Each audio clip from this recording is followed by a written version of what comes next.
Ndabasuhuje yemwe mbahaye nikaze yemwe mukurikira gahunda zacu umunsi ku wundi turi ku Rwanda naho tuganira ku makuru atandukanye havugirwa myidagaduro hano imbere mu gihugu cy'u Rwanda tugatanga ibitekerezo byacu bwite ku nkuru zimwe na zimwe zagenda zicacara ku mbuga nkoranyambaga. Nshimira mwebwe mudukurikira umunsi ku wundi munatanga n'ibitekerezo byanyu mu buryo bumwe cyangwa se ubundi, mwongera nganashimira by'umwihariko abadukunda umunsi ku wundi ariko batavuga.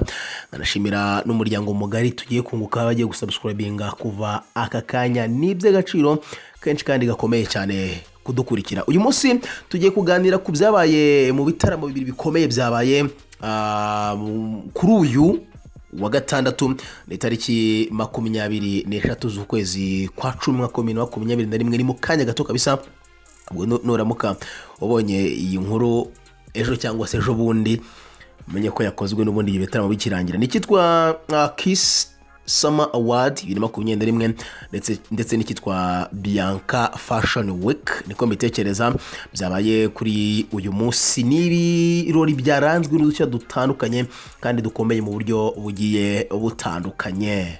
Kamwe muri bwo naho uwitwa Papa cyangwa yaserukanye agakingirizo, guserukana agakingirizo we ndetse n'uwo batambukanye yamwambitse agakingirizo, ndetse bwa mbere ku nshuro ya mbere Rutura amaze gukora ubukwe nawe yaserukanye n'umutambukanyi we. Ni mu gihe igihembo uwitwa Bruce Melody yahawe nawe ubwo yabonye ko kitamukwiriye, ati kinago cyari cyanjye gikwiriye uyu muntu uyu n'uyu. Ni igihembo kitavuzweho rumwe. Sadi kumeze neza, yashimanye urakomeye cyane. ahubwo ndumva byose birangije niyo twatikomereza muheze ko birangije bivuze noneho nsezere ishatse swadi gisigaye ubundi abanyamakuru bandika cyane.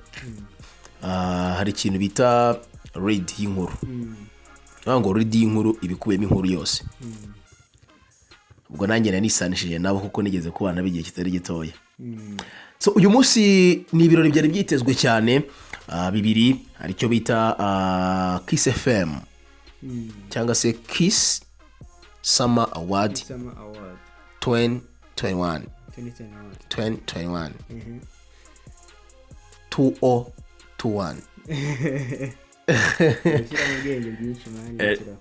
ni kimwe mu byari byitezwe cyane.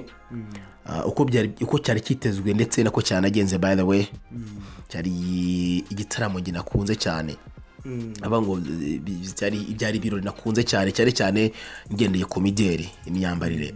Guys, mu Rwanda tumaze kumenya kwambara pe, kandi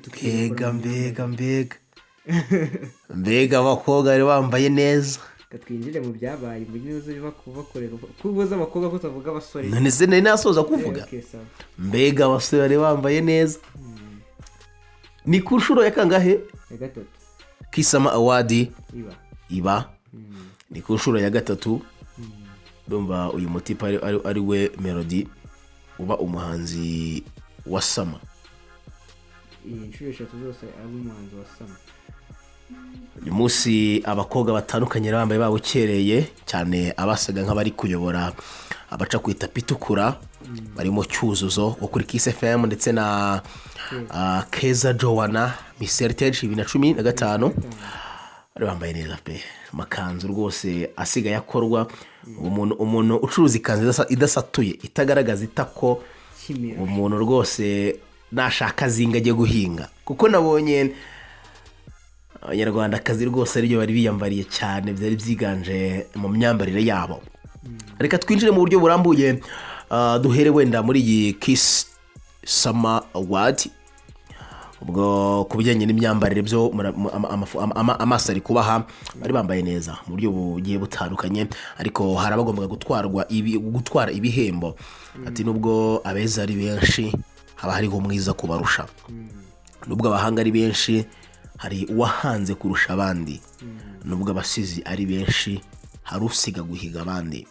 Ni mu byiciro bigera muri 5 niba ntibeshye byari birimo guhatanwamo n'abantu hamwe batana handi bangahe bagiye batandukanye. Ndagira ngo umfashe niba bigukundiye ushakire ahari urutonde rw'abahatanaga fresh muri buri cyiciro. amereye mu cyiciro cy'umuproducer w'umwaka. hariho icyiciro cya producer w'umwaka watunganyije indirimbo mu buryo bw'amajwi. Usa umwaka ni mu gihe cya sama, ni mwiza muri sama. Sama itangira ryari? Sama akenshi itangira mu kwezi kwa gatandatu ikarangira mu kwezi kwa munani. N'amezi abiri gusa. na tatu cyangwa kwa munani, kwa gatandatu, kwa karindwi, kwa munani, ubwo na tatu. Okay.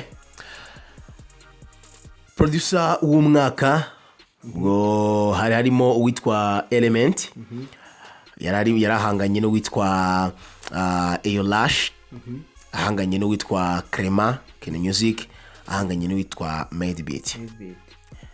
Yeze numva commentaire iti icyo ubushize Medbeat yari yakishyuye aragihabwa.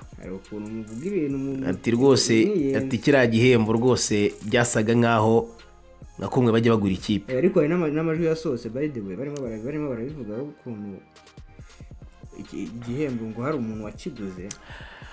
Muri iyo kategori Element nawashidikanya ubuhanga bwe mu gutwara icyo gihembo, yigukanye icyo gihembo. Kuri jewe rwose niyo wari ugikwiriye. Yarimo na Bobo Pro ufasha bya hafi uyu Element ku mastering. Bobo Pro usanga aba producer hafi ya bose mu Rwanda yego abenshi bamastering. Ni umuhanga cyane. Hari uburyo we ari legend mu buryo bwihariye sana ko uyu Element na mastering urebye. Hazamo icyiciro cya kabiri cy'umuhanzi ukizamuka, best upcoming new artist. Best new artist. Summer new best summer new artist. Harimo Comfy wataniraga iki gihembo, harimo Symphony Band y'incurangiranzi bagiye batandukanye, harimo Niyo Bosco, harimo Dorcas na Vestine ndetse na Papa Cyangwe. Hano hantu rwose bagiye gutanga igihembo mbona bose bagikwiye pe. Abantu bose barakoze pe. Ngewe dukuyemo Symphony, dukuyemo Symphony, ariko buri wese yagiye afite uruhare rwe, afite uburyo, afite ibikorwa bifatika. Baravuga ati Comfy rero wowe nubwo nta giko ufite wacyanze burundu akiriya award bitowe azajya yirira kano. Comfy niwe watwaye igihembo cya Kiss FM Summer Award New Artist. Ni ibintu tugeze shidikanywaho n'umuntu wari wese wemanagera kuri kategori ku yindi. Bahita batanga icyitwa Best Summer Artist. Ubwo ni umuhanzi mukuru cyangwa se muri rusange wabanye mwiza muri Summer. Hatanagamo uwitwa Ngabo Medal, uwitwa Knowless Butera. Ibi ntago byo mbyemera. Kurebye nk'ibikorwa bye muri iyo Summer rwose ntago byari, usibye ko maze ikora iki hano hanze, ikora iki album yasohoye, album ya Knowless nyine ikora iki album yasohoye album suri kubaza ibikorwa se. Kimozera ntago album yasohotse kandi gaca n'ibiko hano hanze. Kimozera bayita chemotherapy ni Kimozera nyene kuvugura muhanzi. Ntago uvuza album ngo yasohoye. Oya nyine yasohoye nyine album. Kimozera yasohoye album ica n'ibiko hano hanze. Na EP ya Juno turayizi tukomeza nayo murayizi. Kuso album si ikibazo. None se nuzasuraga zingaye Dusezamane Emmanuel afite indirimbo zijya nko muri 800 kuri YouTube, ariko ifite views nyinshi nka views 800. Harimo Knowless Butera utaragaragaje imikorere yatumaza kuri iyi award yo guhatana n'umuhanzi mwiza. Ifite ahubwo wowe uryo expectingaga muri Rwanda ni iki? Yego ngo yarakoze nyine ariko gukora no kubona ibyo wakoze ni bigiye bitandukanye. Yarayibonye we. Hazamo Soshomula, hazamo Blues Melody ndetse na Juno Kizigenza. Iki gihembo tugendeye kuri Summer uko wayinsobanuriye, ndagira ngo undebere muri Summer indirimbo za Blues Melody muri Summer yaciye ibintu. Ni Katapira. Muri Summer niyo yari afite. Muri Summer niyo yari afite. Sinzi niba wenda iyo bagiye gutanga zino award bagendera ku ndirimbo yanasohotse muri icyo gihe cyangwa se yatwitse muri icyo gihe. Muri Summer hari igihe indirimbo ishobora gusohoka mbere, ariko muri Summer akaba ari bwo hashya koko. Uyu muhanzi Blues Melody itaha iwacu mu kwezi kwa niyo Katapira ifunguro kugira ngo tubone amezi fresh neza. Mu kwezi kwa gatandatu guhera ushyira kwa karindwi niho hasohotse indirimbo yitwa Caterpillar ya Bruce Melody ifite miliyoni zigera muri 2. Ungire kuri Ngabo Medal ndebere Mavao Ngabo Medal imaze hari ukwezi n'igice amezi abiri maze amezi 2. oya mane yasohotse mu kwa gatandatu indirimbo mu kwa gatatu mu kwa karindwi gutyo banza Meddy yakoze ubwo ari Medise Meddy yakoze mu kwa gatanu skimaza yego iyi ngiyi yasohotse ubwo bumaze iminsi mu kwa karindwi iyi ndirimbo rero mu minsi 3 yari imaze kugira miliyoni uwo muhanzi mu minsi 3 yari amaze kurebwa inshuro zirenga miliyoni actually ngewe ubundi iyi ndirimbo ni y'imyaka 2 iri imbere biragoye cyane kugira ngo uyu munsi umuhanzi wa Sama abe Bruce Melody hirengagijwe ko Meddy ari umuhanzi ukomeye kandi wakoze muri icyo gihe ndetse na mbere yaho.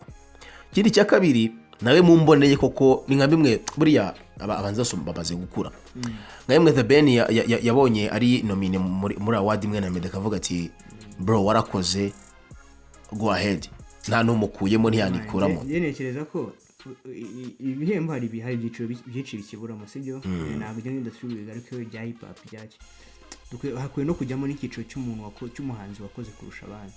Umuhanzi wakoze kurusha abandi icyo nshingiyeho Juno umwaka ushize yari muri best upcoming artist best new artist yego uyu mwaka Juno yari ari guhangana na best artist ari guhangana na Meddy na Bruce Melody n'abandi. Indirimbo ye iri muri best song of the summer sibyo we ari kumwe na Ariel Wayz sibyo urumva iyo ntabwo buteye yego kuva kuri new artist ukahita ujya kuri best artist byako kanya kabisa nyuma y'umwaka umwe uri guhangana na Bruce Melody uri guhangana na Meddy uri guhangana na Knowless uri guhangana na Social Mula n'urwo rwego akwiye kuzaho nyine nk'igihembo cy'umuntu wakoze umukozi warushije abandi. No mu mbone za Melody yarebye aravuga ati ku bwanjye ndabona iyi award iri kwiriye Juno Kizigenza kimwe nuko ku mbaraga za Juno Kizigenza sibyo Juno iyi ndirimbo yabo we na Ariel Wayz muri Sama iyi ndirimbo niyo ndirimbo zahahiye koko niyo ndirimbo nayo yagize miliyoni away rwose urumva yagize miliyoni mu minsi ndirimbo y'abana mu kwezi rashya mu cyumweru ahubwo mu cyumweru man yari ifite miliyoni kimwe kimwe cyararengaga.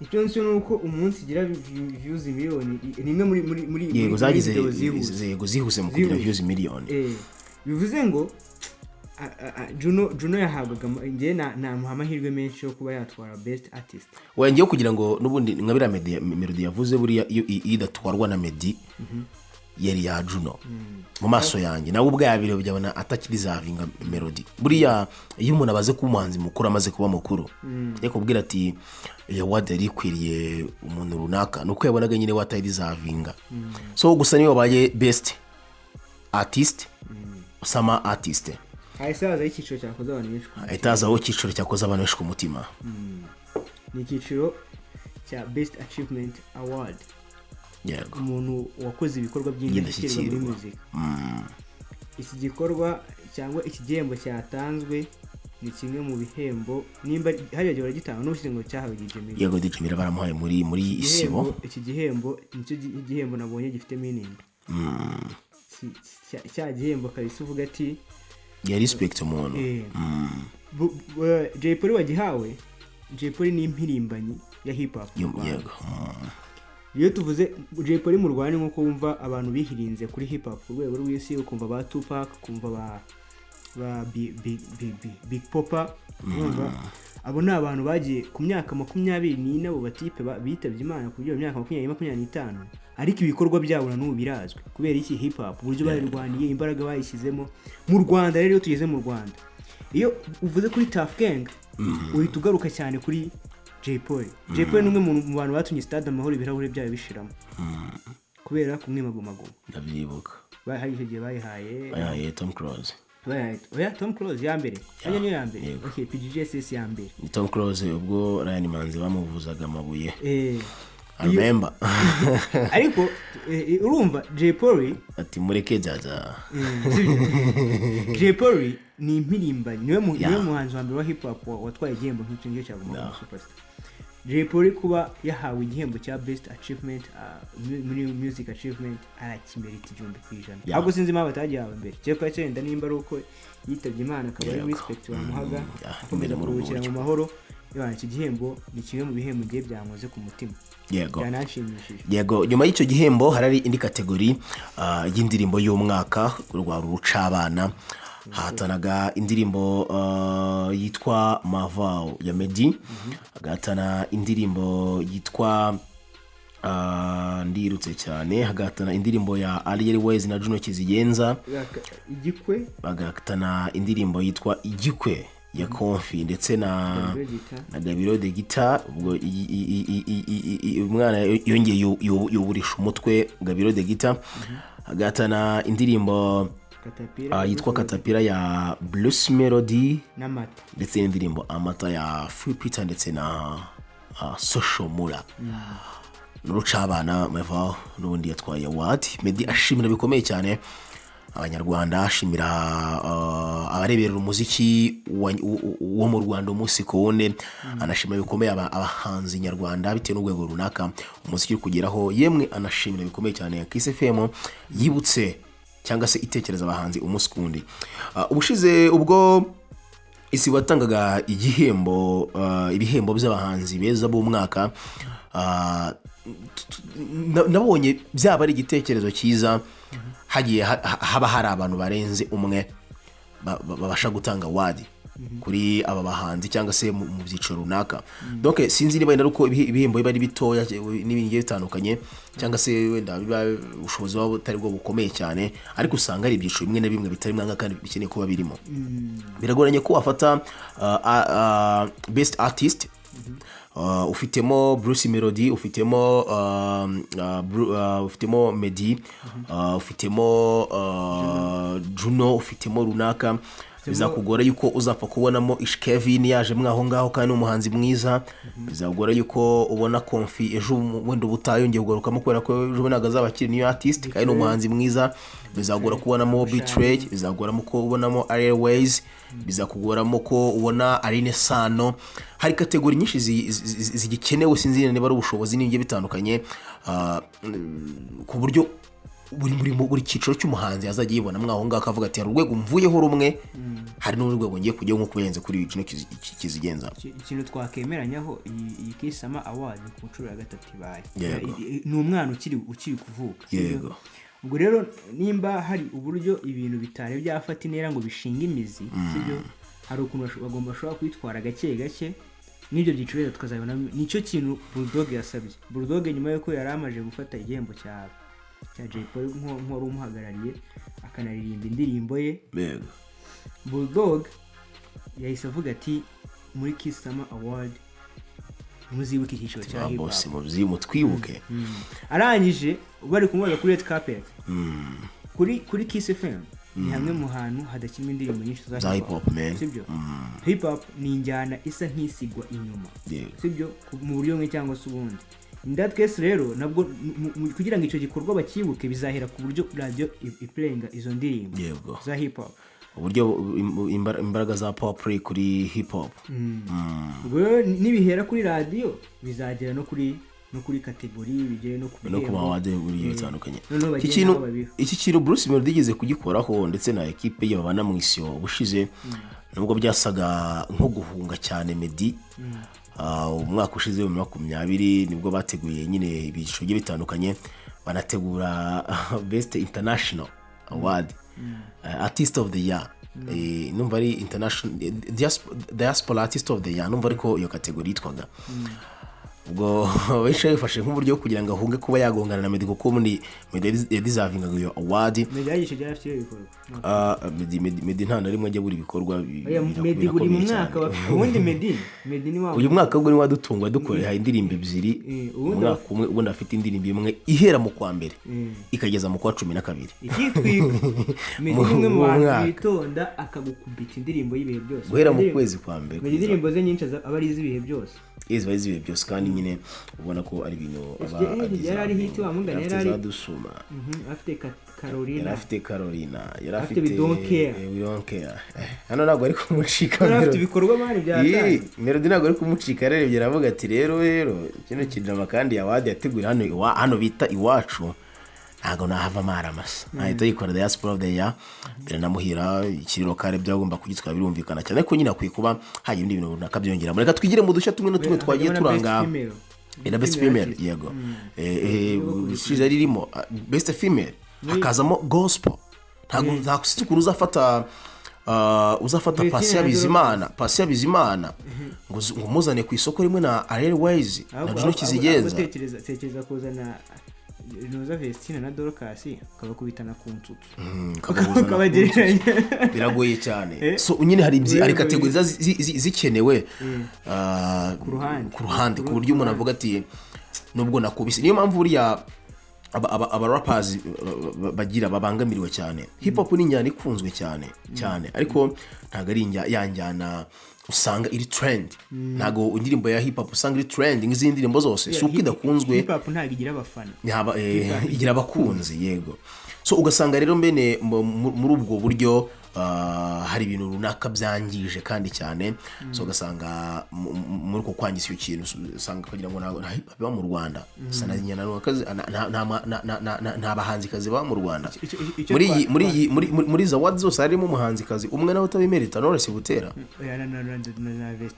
na Vestina Dorcas yego aho ngiye icyo nekereza kandi hari abantu bagiye bakora ibintu nk'aba Aline Sano yinuza Wayz ikisama award ngiye icyo nemeranya nabo iracyakura ntago iragera ku rwego nyine ibifite ingofu ku rwego nyine ibyo byose byajyamo ahubwo nekereza ko mu myaka iri imbere cyangwa mu nzakurikira none ibyo byiciro babitekerezaho nabyo bikaba byakigaho bigashyirwa mu bikorwa yego so reka twigire mu dushya twaranze n'ubundi ibi birori byombi bwo narinshi hano kuri Kiss FM Kiss Summer Award 2021 Sadiki twinjize muri Bianca Fashion Week byari ibirori byo kuza wambaye imyenda hakarebwa ababerwa wambaye neza akaberwa noneho hagatoranywa abantu babiri bambaye neza guhiga abandi ni ibirori byari butangire byajyanye ko ari ku isaha y'isa 8 karangira ku isaha y'isa 5 z'ijoro zitangiriye saa 10:50 na hafi saa 11 ubwo byaraje ko byanjye nka saa 11 n'igice tu kubera ko abantu benshi bari babirimo birukanga bajya muri Kiss Summer Award abenshi rero bari barimo n'undi basanga bari muri uko kwirukanga ibyatunga abantu benshi rero hari umwari wasohokanye na Papa Cyangwe yereka nkubwire abahanzi bashyashya bose bazi gukora showbiz barabizi man umuntu bita Papa Cyangwe muri Bianca Fashion Show yawe afite talking point afite talking point zihagije sibyo muri Kiss Summer Award even has naho afite ibyo kuvugaho muri Bianca Fashion yagize gutya sohokana umukobwa uyambariye amaherena ariho udukingirizo gapote dance umukobwa umunyamideli fashion designer unamwambika cyane rwose yagize gutya rero amuzana yiyambariye udukingirizo ku matwi aniyambariye yagiye imyenda yo kurarana niba atari yo kujyana dushe ndabona bimeze nk'ibyo muri dushe nkabona bijya kumera nka kimono z'aba karateka noneho akenyeje agasharpe uwabihuhuye rero kurusha abandi bose niwo bita Ndimbati hako Ndimbati ni showbiz cyangwa Jade yaravuze ngo Ndimbati rero ikibazo afite yamenye impano yakuze ari muri tour n'inkweto zikatari zimwe brother n'inkweto agari zimwe ahubwo ngiye cyansekeje nuko ari zimwe hako yambaye neza rero nuko iyi nkweto ibumoso ni yamarasi wabonye urabona ko ari yamarasi zino zintariyani ayitara ni intariyani zino bo ni nayiwani reba iyi ngozi yo hirya ku ruhande hirya ni zimwe zitagira amarasi agira gutya yambaye ikote y'ipantaro kabutura kera abagabo jipe kilote izo twazitaga ujipo bukabutura donc inyuma yabaga ari kabutura sizirwa uzizi imbere ari jipo nawe uyizi iyo myambaro jipe kirote ntabwo ndi mukuru mani muri bakuru hari umwana w'ejo ntabwo ari uko ushobora kuba utayizi ntabwo icyaba gisekeje nuko yaba yaratrendinze njye ntazi iby'imyambarire jipe kirote ipantaro n'ikabutura numwe nawe mu baje bambaye rwose bishimishije iyo jipo n'ikabutura no hejuru buriya ni umupira ni ishati y'amaboko magufi ni ikote ry'amaboko magufi n'ikote ry'amaboko maremare uje gusaka ko nta sogisi ryari riri nk'uko cyangwa yaje ndimbati ni man of the match ni man of the match ni man of the day man of the match kabisa ifoto y'umunsi pe muramubona ndimbati baramubona so muri Kiss Summer Award agashya kabayemo gateye ubwoba n'ukuntu witwa Miss Popularity 2021 akabandi yaciye ku itapi itukura yakoze protocole irenze afite umuntu umutwaza ikanzu arahagarara baramufotora kubera makeup yari afite n'ukuntu yagaragaraga ntawe wamumenye bituma adahabwa interview kuri K2 reka nkubwire niwe muntu wakoze umuteguro watanga izina ry'Imana yasaga neza afite umutipe ugenda urambura ikanzu wagiye gutambuka akayitura aramutwaje ko kunywa aramutwaje nako kunywa ubundi cyo kwakira ni icyamamare ikintu cyambaje cyonyine ni kimwe nukuntu batabibonye ababibonye nitwe twabyitaye akabandi rumwe abantu bambaye mega akabandi Yesu we amafaranga y'akabandi yapfuye ubusa we ure mutiyene baramukata Miss Populaire 2020 bari gusa mani imidi ikintu cyitwa umodeli wa Wayz na Juno mani wasaga neza wallahi muri couple zimeze neza muri iyi minsi uzi kugira ngo wambare kasike wambaye n'uturinete Juno n'umuzahirwa wundi utabaho ibintu byari fresh utundi tuntu nakwita nk'udushya turi mwaha kandi gashya rwose kansakeje kakanyemeza n'ukuntu konfa amaze guhabwa award y'umuhanzi mushya muri Sama mwiza yagiye gutanga interview kuri K2 bakamukurura nka kumwe umuntu akurura nk'ihene igiye kona kurya nk'imyumbati akayishitura kugira ngo itarashitura kuri wa mwumbati kugira ngo idapfa niko konfiya kuri agiye kuririmba igikwe ni ibintu ariko byari bifite organisation nkeya ntago ndi butinye kubivugaho first of all stage yari mbi cyane wagira ngo ntago bazi yuko bari buze kuza kwakira abahanzi by the way ntago dutinya kubivuga ntago ndi butinye kunenga ibinengeka ndetse n'ibishimwa kugira ngo bishimwe symphony band baje ari abantu bane babacuranzi kuririmba bya live for umuhanzi aririmba adafite umuntu n'umbeking yari bishye hari amafuti ugomba kwitega sibyo iyi show mu bwa mbere ibaye hari bwitabira abantu n'abahanzi bari n'abahanzi bari guperforminga nabo bahibereye rero kuba hagaragara amakosa nkayo dutekereza ko nyine kubera ari ubwa mbere amakosa yo gomba kuba arimo ariko in case ubutaha ikosa nka ririya ryongeye nibwo noneho twabagarukaho ahubwo ngewe umuntu noneho wanyishe neza n'umutipe hari story yuko n'abatipe basigaye bavuga ati tuzibyibuhira twiyambarira amabubu biti yambaye igisenge ari ibyibuhiye arangije aza yiyambariye inzu iri bidaserutse yambaye igisenge aza yiyambariye inzu rwose serutse yambaye igisenge umukobwa wa mbere uberwa mu Rwanda hano umusirimukazi umukobwa niga DJ Brian umusirimukazi DJ Brian ntagabaho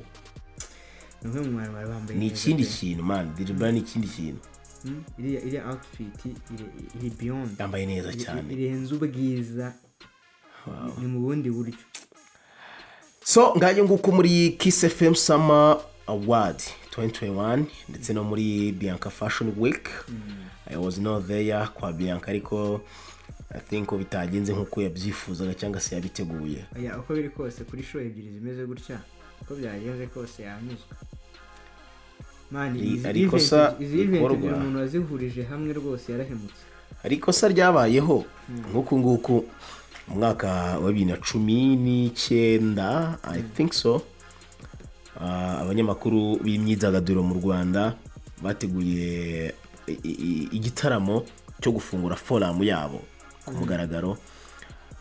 Icyo gihe bapanga gufungura kumurika forum yabo ku mugaragaro, bari batuye hanze bagiye batandukanye baraza baraperforminga, ibintu bigenda neza. Gusa none ko ikibazo cyabaye, bateguye iyo performance, icyo gitaramo, hari igitaramo cyabereye convention center cya I think ko cyari cya Corridor Kigali, igitaramo cy'abanyamakuru b'imyidagaduro cyitabiriwe n'abanyamakuru bwabo. So ni ikintu Bianca yashobora kuba yahiye kubw'ibi bintu. Sinzi niba narafite amakuru ko bihari. Iyi bori bayamumaje ku rwego rwo hejuru. Ntekereza ko yarabizi ahubwo wenda buriza ibirori nk'ibi icyarimwe bari ibibazo aba yataye. Uzuko akabanda abantu bose batakabonye. Kuki batakabonye? Sadi cyangwa wambeshye nagariko. Hako wabo urabona namwiba urabona. Nanjye narebye mu maso mbona niko. Waweberwa icyamamare wowe. Narebye mbona niko. So ngayo nguko zandabo uyu musore yari yambaye witwa Papa Cyangwe.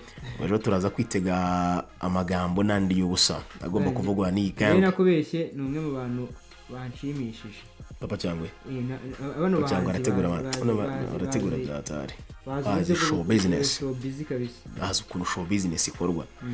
Muze mujya mwumva Diamond ajya gutera amadamu mu bihugu bigiye bitandukanye. Ni show business. Oye ni show business rege gikuntu yore zuko bafata ku mavuta batukana buri munsi. Dukunda show business yo gutukana se? Igo dukunda show business yo gutukana. Show business nuko ikorwa. Wayz akagenda kirira umwana iminwa yitwa Juno akipostinga.